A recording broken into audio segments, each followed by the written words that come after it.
ॐ केशवाय नमः। ॐ नारायणाय नमः। ॐ माधवाय नमः। ॐ गोविन्दाय नमः। ॐ विष्णवे नमः। ॐ मधुसूदनाय नमः। ॐ त्रिविक्रमाय नमः।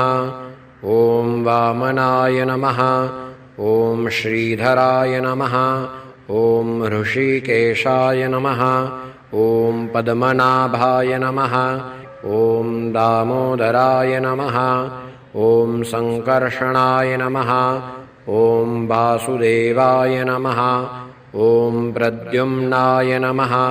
ॐ अनिरुद्धाय नमः।